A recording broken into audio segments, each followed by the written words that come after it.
HB pastel natin going adult na.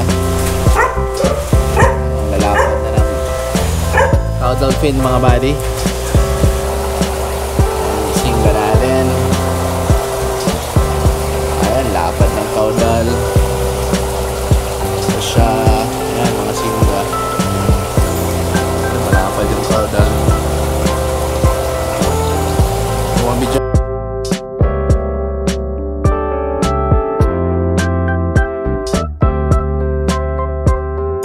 Good morning mga buddy. Ayan, maulan na araw. Maulan sa araw na to mga buddy. So wala man akong magawa kasi maulan. Kaya magbablog na lang tayo mga buddy. Lakas ng ulan. My God. So i-update ko na lang kayo dito sa mga isda na ginugrom natin mga buddy. Actually kakatapos lang ng Gabi at Call Show natin sa Breeders' Cup Season 1. So maraming salamat sa mga sumali sa ating liga ng Gapi sa isang taon. So yan yung first month mga buddy, and then next month ulit sa March 30 yung second month ng ating Gapi Actual Show, which is yung Breeders' Cup Season 1. Magtuloy-tuloy na yan mga buddy hanggang next year. So yung Season 1 is hanggang December. And then kung makasali kayo, isali kayo mga buddy kasi napakasaya nung Gapi Actual Show natin. May pa-trophy yan every month, and then may mga sponsor din like Tanks and BBS, and probably magsunod-sunod yan sa next month. May mga kasali din na mga magsa-sponsor na iba't ibang mga fields. So abangan nyo yan mga buddy. So ngayon balik tayo sa isda. Update ko kayo mga buddy kasi matagal-tagal tayo hindi nakapag-vlog. So pailawin muna natin yung mga tanks. Ayan, so dito na tayo mag-start. Yung last week kasi mga buddy, ito lang yung nalilisan ni Bader at rin sa taas. Yan na, ito yung pinaka-importante kasi ito yung sasali natin sa Gapi. So ito yung mga isda na ginugrom dito. Hirapan ako, baka mabasa yung camera ko. Takas kasi ng ulan. So ito muna, papakita muna natin. Ayan yung HB pastel natin na going adult na. Ayan, lalapad na ng cow dolphin mga buddy. Ito siya. Ito. Ayan, sobrang delta. Ito yung naman yung sinali natin sa league. Ayan, sobrang delta nito mga buddy. Napakalinis pa. Siya. Ito yung bago nating angat. Ayan, mga adult pa lahat talaga ito mga buddy. Ayan siya. Ayan, so 1, 2, 3, 4, 5, 6, 7, 8, 9 9 yan lahat mga buddy, pero hindi pa yan natatapos kasi meron pa dito sa baba na katulad nito is adult na din. Ayan siya mga buddy, puro HB pastel tong andito, pero may mga nasira din na kukunin natin kasi papalitan natin ng bago. Meron pa naman ako naka-reserva doon ng mga HB pastel or HB white. Ito yung lalagay natin dito, pero subukan natin pag humina yung ulan, i-reset natin tong mga malumot na masyado ng mga tanks. Ayan, para fresh na naman sila tingnan katulad nito dito sa taas. And dito naman sa likod, medyo mahirapan ako dito kasi maulan. Subukan na lang natin. So dito tayo na side. Ayan, so meron pa natira dito ng isda. Hindi nakuha dito mga EBM. Ito naman ito, lakas ng ulan. So dito is puro mga HB pastel din na juvenile size. Ayan, mga 3MB yan mga buddy, kaso hindi malaro kasi nga malalaki talaga yung dorsal nila. Ito lang mga 3MB ito mga buddy, 3MBs. Ayan, mga 3MB. Ito lumot na. Ito re-reset din natin to lahat mga buddy, including dito sa taas kasi nga sobrang lumot na, hindi na makita yung isda. Hindi pa tayo dito kasi maulan. Dito sa mga black box meron mga fry ng singga na maganda katulad dito, singa to. Ay, hindi pa pala. Ito ata yung singa.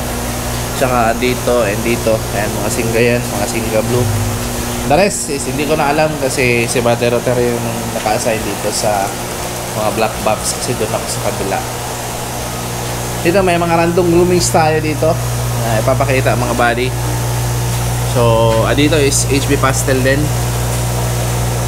Ayan. Puro mga HB pastel doon. Solid din to mga body, oh. Ayan. Ayan, mga solid na pastel to. Ayan, mga random groomings. Dito natin nilalagay para pag nasa saktong edad na sila, like 3 months, pag tingin namin is potential for adult, ilipat na natin doon sa mas malaking pa sa kabila. And then dito is mga singa na juvenile size. Ayan, yung iba is hindi kagandahan yung caudal fin mga body, so matic yan. Pero pag ganyan na nasira yung buntot mga body, huwag niyong itapon. Ituloy nyo pa rin sa pag-groom kasi pwede nyo yung gamitin as material grade, pwede nyo yung gamitin pang grade para hindi naman masayang yung isda, kasi katulad nyan na maganda yung form pero napunit nga lang, pwede yung gamitin pang breed mga body. Pero wag kayong magbe-breed pag ganito pa kaliit. Pag ganyan pa kaliit, wag kayong mag-breed, especially sa mga show grade, kasi nga hindi natin alam kung full potential yan mga body, kung magpapantay ba yung caudal niya or hindi siya tutubo. Ganyan. Kasi yung iba kasi hanggang 3 months na yung pagtubo, hindi na yan lumalaki. Kaya yan yung iniiwasan natin na makabreed dun sa mga female natin na pinipair. Kasi hindi na, yung iba kasi is hindi na tumutubo, hindi siya lumalaki sa kanyang full potential na isda. So kailangan talaga adult yung male na i-breed nyo. So ayan mga ginugroom. So kailangan din natin to i-reset dito mga body kasi madumi na. Ayan, mga juvenile size. Ito magandang form nito. Ito pwede na natin ito ilipat dun sa malaki-laking tank. Ayan, long body. Hindi pa masyadong lumapad yung caudal pero potential siya na pwede isali. Ito may mga pastel din dito, singa. Sa baba may mga mangilang-ilang singa dito pero kailangan linisan. Ayan, mga juvenile size yan na singa mga body. Dito naman mga Blue Moscow. Ayan, mga Blue Moscow ito mga body. Ayan, Delta. Ayan, pinay-prepare to para show. Ayan, mga Blue Moscow. Ito din, mga Blue Moscow ito dito. Ayan, Blue Moscow. So, mas dito, mga Blue Moscow, Blue Moscow. Ayan, Blue Moscow. Wala yung Blue Moscow dito mga body, preparing para sa show. Dito naman mga bluegrass ribbon. Ayan, bluegrass ribbon yan, adults. Ayan, dito. Parang half moon, no? Ganda, oh. Ano siyang half moon? Well, hindi naman siya half moon talaga yung mga body. Ito, may iba dito is nasira. Ito, maganda to. Ayan. Oh. Oh, di ba? Pinapakitaan ka, buddy. Bluegrass ribbon. Ayan, ito mga ribbon to lahat dito. Dito walang laman. Ito may natira ditong isang YKC na maganda itsura. Ayan, pwede ito pang open. Maganda siya. Tapos dito is mangilang-ilang wide red. May mga wide red tayo dito na Delta. Ayan, mga wide red Delta. Pero itong wide red natin mga body, hindi ito stable kasi hindi natin nakuha pa talaga yung itsura na gusto natin as wild red. Tapos dito is puro mga pastel to mga body. Pero I think kapag lipasan na to ng buwan, so baka ipupull out din natin to kasi hindi na siya tumubo. Ito is 5 months old na ganito pa rin yung itsura.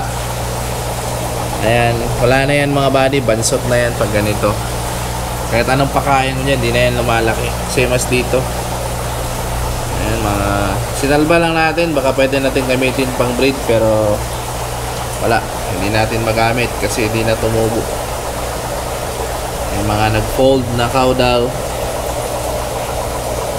Yan yung masaklap sa mga pang show na isda mga buddy, kasi kahit marami ka na breed, hindi talaga yung guaranteed na lahat yan masoshow. Sa 100 yan, swerte na kung may 10 or 20 na mapipili dyan as show grade. Yung 20 pa, babawasan pa yan paglipas ng mga ilang buwan, kasi may possible na masisira pa yan. Hindi katulad ng mga hindi pang show is lahat yan pwede ibenta. Depende na lang sa bibili kung anong gusto nila.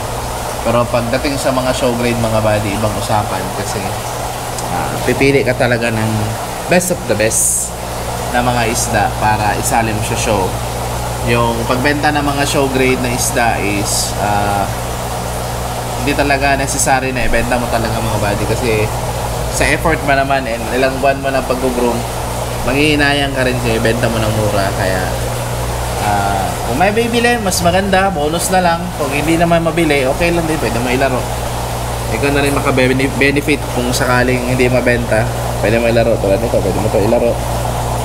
Ayan, show grade na talaga to mga buddy. Din yung pair nya. Ayan, open category to mga buddy. And binubugbog siya ng female. Dito may 3 MB tayo dito na top sword. Ayan, tulis din.